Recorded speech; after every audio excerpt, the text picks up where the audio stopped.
বাংলাদেশের সরকারি ক্রয় সংক্রান্ত চুক্তির তথ্য সবার জন্য প্রকাশের সুপারিশ করছে যুক্তরাষ্ট্র। একই সঙ্গে দেশের আর্থিক খাতের স্বচ্ছতা বাড়াতে বাজেটের নথিপত্র আন্তর্জাতিকভাবে স্বীকৃত নীতি অনুযায়ী প্রস্তুত করা এবং সর্বোচ্চ নিরীক্ষা প্রতিষ্ঠানকে আন্তর্জাতিক মানের স্বাধীনতা দেওয়ার তাগিদও দিয়েছে তারা।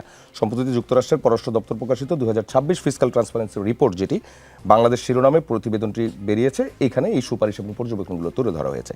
প্রশ্নটা হচ্ছে, সরকার কি বিভিন্ন দেশের সাথে হওয়া ক্রয় সংক্রান্ত চুক্তিগুলো প্রকাশ করবে কিনা, সরকারি ব্যয়ের নিরীক্ষা প্রতিষ্ঠানের মান আন্তর্জাতিক মানে উন্নীত করতে কি করবে? অবশ্যই বাংলাদেশ তো সারা বিশ্ব থেকে কোনো পৃথক কোনো দেশ না, তাই না? সারা বিশ্ব এখন একটা গ্লোবাল ভিলেজে পরিণত হয়েছে।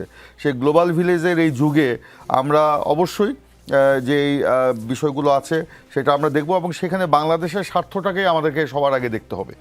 এখানে যুক্তরাষ্ট্র অবশ্যই তারা বিশ্ব মোড়ল, এটা অবাস্তব না, এবং সে কারণে তারা ডমিনেট করার চেষ্টা করে বিভিন্ন বিষয়ে, এটাও অবাস্তব না।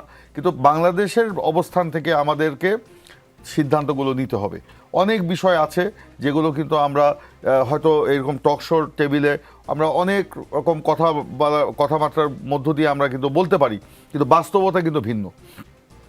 সেই ভিন্ন বাস্তবতার আলোকেই আমাদের কিন্তু সিদ্ধান্তগুলো নিতে হবে, এবং সেখানেও আমাদের জনগণের স্বার্থ, দেশের স্বার্থকে আমাদের দেখতে হবে। তবে ওই যে প্রথমে আমি যে বললাম, গ্লোবাল ভিলেজের এই যুগে আমাদের অবশ্যই এক দেশ আরেক দেশের সাথে কানেক্টেড।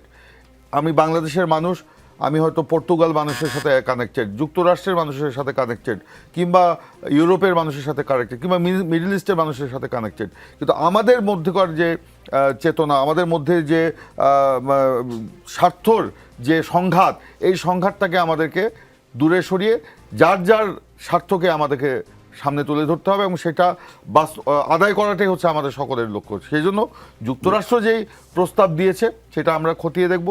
সেটা যদি বাংলাদেশের স্বার্থের অনুকূলে হয়, অবশ্যই সেটা আমাদেরকে চিন্তা ভাবনা করতে হবে। জি।